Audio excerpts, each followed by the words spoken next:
And here we go. What's going on, guys, man? We back with another one, man. This right here is a movie review, spoilers included. So if you haven't seen the movie Sinners, this is going to be discussion of spoilers. I don't think there's a way to review this movie and not discuss the spoilers. So before we get started, make sure you do the thing. Hit that like button. Make sure you hit that subscribe button and hit that notification bell for all the movies coming up. It's been a while since I've done a movie review, but I felt like this is one of those movies that we just got to speak on. We got to culturally speak on. As of right now, it is Good Friday. We're going into Easter Sunday, and Sinners is an interesting movie to put out before Easter Sunday. As you know, Sinners is a vampire movie. If y'all haven't already watched the previews, it was, of course, directed by Ryan Coogler, who also shot Black Panther, who has been working with Michael B. Jordan, who is also starring in Sinners, since Fruitvale Station. You know, when he just first got out of college and got into filmmaking, he started where Michael B. Jordan was a young actor himself, playing in a couple of movies, and they did Fruitvale Station, which I believe won some awards. That was Ryan Coogler's first R-rated movie, and he hasn't done an R-rated movie since then. Correct me if I'm wrong, but this is his second R-rated movie that he's had, and it does push the hard R as you're watching it. The dialogue, the scenes, of course, it has everything that's R-rated around it. The blood, the gore, everything is very. They push the hard R. You know, some people will be kind of scared to push the hard R, but Ryan Coogler definitely takes it there. With that being said, for y'all who hasn't seen the synopsis of the movie's basically about two brothers, two twin brothers, played both by Michael B. Jordan spectacularly. Again, I don't know how they did some of the scenes, the car driving scene, especially when they first introduced the characters, to where Michael B. Jordan is sitting next to himself, passes himself a cigarette, in which he lights his own cigarette, however they did it, movie magic. But it was a great job to see Michael B. Jordan playing both Smoke and Stack. There's a couple of other familiar faces in there. There's Delroy Lindo. There's, I forget her name, from B-15 or whatever her name was from Loki series. She's in the movie. And there's a few others that you guys may notice or recognize. But again, it is a Ryan Coogler, Michael B. Jordan machine. But the movie is about two brothers that, of course, in 1932, they're down in the Delta of Mississippi, coming back from Chicago. They get back down to the Delta, and it looks like they robbed either two different mobs, the Italians and maybe the Irish, and they jet out and they come back to Mississippi to, of course, use that money to get legit money. They want to open a juke joint, which, of course, is like, back then was like a place where everybody after work, especially people of color, would go, of course, and enjoy music, laughter, drinks, and gambling and all that stuff. So the movie was filmed in one day, not meaning that they filmed the movie one day, but the movie is technically like a Dusk Till Dawn type movie, to where it all happens in a day. So it's very a la Dusk Till Dawn because the vampires in there too. And even the way Dusk Till Dawn was filmed, as far as it looking like a bank robbery movie and turning into a vampire movie out of nowhere, this is kind of does the same thing, but it's not a separate genre before the vampires come. It's just basically setting up a lot of the characters that's coming or that you guys are about to see while, the plot thickens, I guess you could say. So they're just setting up who's who. They're kind of basically moving around the town, trying to get everything situated for this juke joint to open. Both the Smoke and Stack, they're trying to get the singers, trying to get the people cooking the food, people to make the signs, just get this juke joint up and running. And then, of course, about halfway mark through the movie, it does go into the vampire stuff. Now, some things I want to say that was very great with the movie, as far as just first and foremost the way it was shot. I believe this movie was shot in IMAX. I did not go see it in IMAX. I saw it as just a regular movie. But again, it had me from the moment it opened with, I forget the young man's name. As far as in the movie, I think his name was Jesse or Sammy. I think it was Sammy. Sammy comes running into a church, bleeding, looked like a claw has come across his face.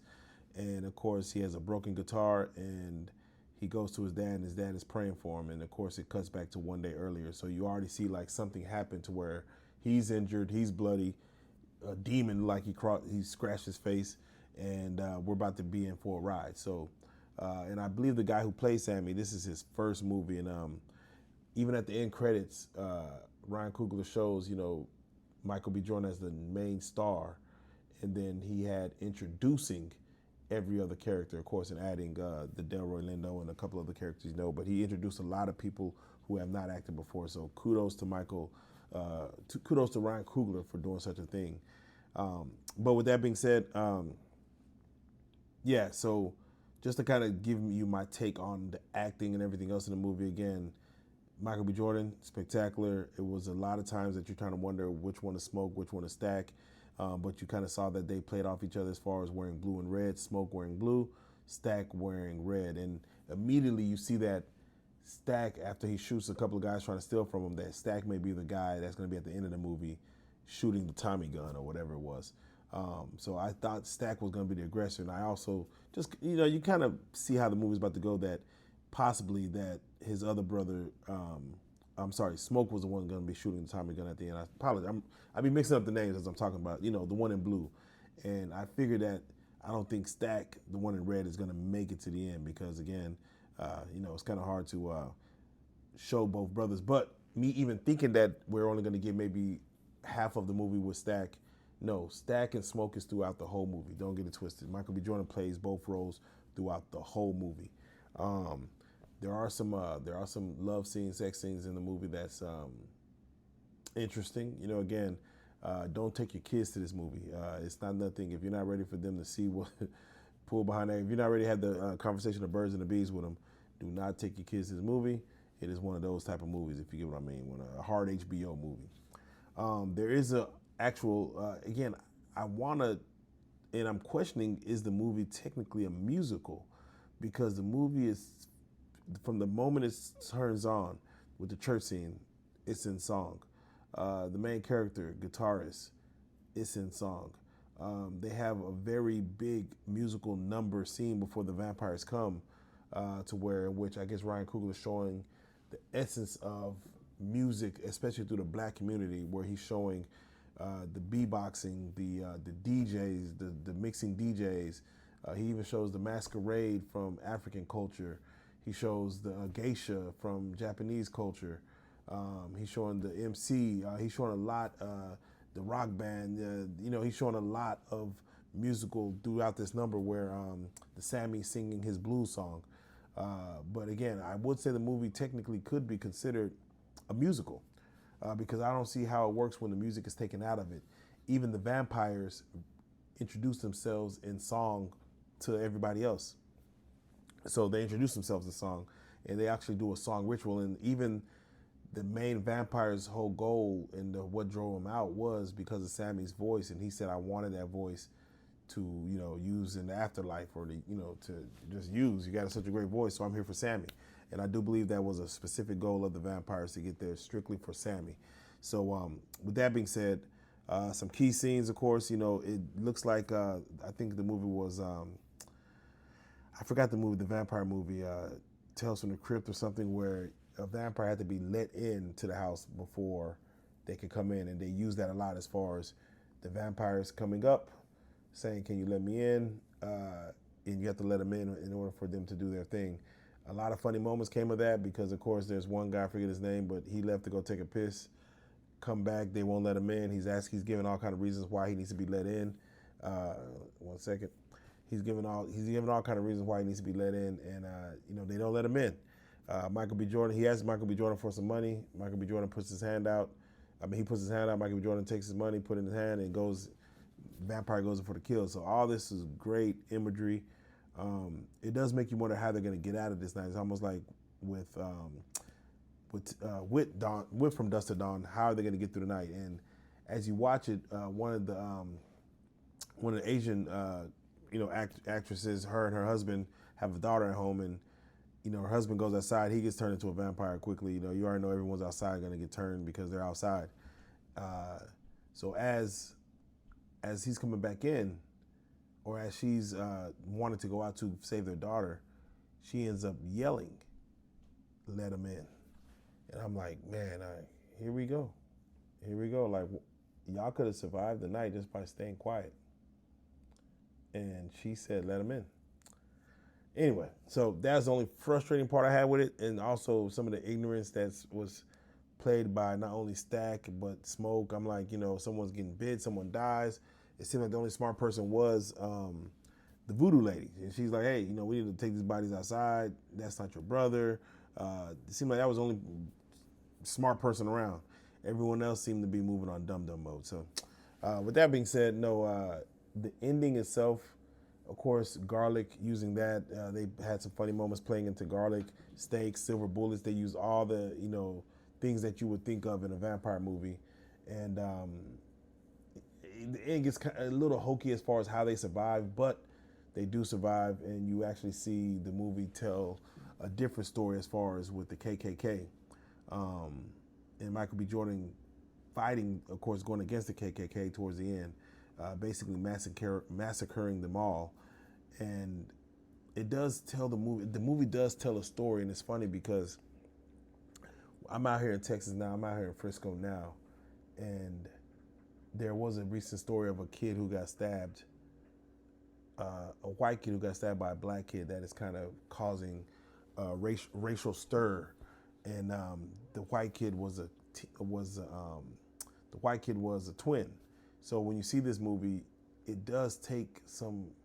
It's crazy that this movie coming out and that happened just literally like a week ago, to where a twin lost his life and it's causing a racial divide. To where you're watching this movie where a twin lost his life and it's causing a racial divide between the Stack and Smoke, and the whites and the blacks, and of course that towards the end.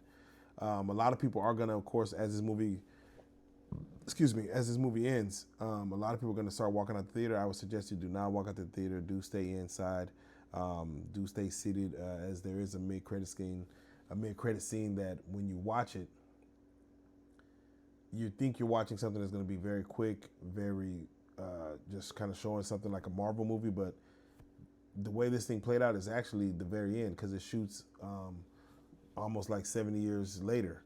And from what it shows, it's very important to see what happens next, because it tells a story of kind of what it's a true ending of what happened throughout the whole movie. It's a true ending. So do not get up. Stay at least for the mid credits. I heard there's an after credit scene at towards the end of all the credits, but I did not stay to watch that. So y'all let me know what that was. Just throw it in the comments. Let me know what that was, and should people stay to even watch that. But the mid credit scene, I think you do have to stay, and the music is playing in the background for you to kind of know. But there's some other things that I think Ryan Coogler did that was just amazing, as far as just, again, the filmography was great. The way it was filmed was great. The way the eyes were played with the vampires was amazing. There's a scene where Delroy Lindo was talking about the chain gang he passed, and he's talking about a man who got lynched. And the way he's telling the story, you could hear the audio of everything that's going on in the background. So you could hear the audio of the lynching, but the camera stays on Delroy Lindo telling the story. Amazing, just camera work, amazing cinematography, amazing direction. First and foremost, Ryan Coogler, you did your thing again. Sinners is, I would give it technically, oh man, with this one,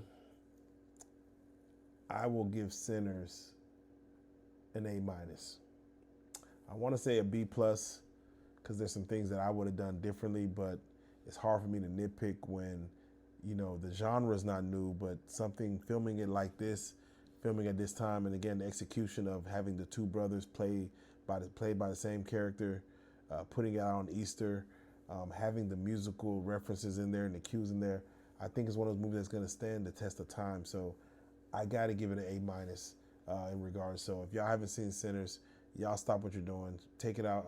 Take your kids. Don't take your kids. Take your girl out. Girls, take your husbands out. Go watch it on Easter Sunday this weekend, man. It's gonna be number one. I went in just to look at a few other theaters just to see, especially IMAX theater, the D box, just see if there was any available seats over the weekend.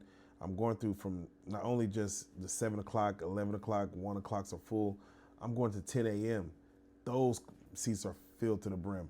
So I'm like, wow, this movie might, of course, go number one this weekend. I hope it does. Ryan Coogler always needs a shot. Plus, Ryan Coogler does get the rights to this movie back. in 25 years from Warner Brothers, it goes back to his family. So therefore, they could actually have Sinners as a TV show, as future movies. Whenever 25 years from now, they'll own it. And again, they'll own not only the rights to it, but when it's shown on reruns, on TV shows, or on cable TV, on Netflix, whatever, 25 years from now, they will own the rights of this movie being played. So that's an amazing deal that Ryan Coogler struck. Can't wait to see more of what Ryan Coogler is going to do. Can't wait to see what's next for Michael B. Jordan. It's again, a lot of the other actors in the movie did amazing. So yes, y'all go watch Sinners, out in theaters right now. Go watch it in IMAX if you can. And yeah, let's jump in the comments. Let's have a conversation. What are y'all thoughts about the movie? Do y'all feel it was a lot of social commentary about the racial divide in the country? Do y'all feel like Ryan Coogler was too much on the nose with that? Is it a love story? Because at the end of the day, it did look like a love story prevailed on both sides for both brothers. So there was a love story within both brothers. So jump in the comments. Let me know your thoughts, man. Have you seen Sinners? What are your thoughts about it? Will you go see it again? What do you recommend? Do you give it an A-? Do you give it a B+, or do you even like the movie? Hit the comment section. Hit that like button. Hit that subscribe button. Hit that notification bell, as we'll discuss more in the future, man. Peace out.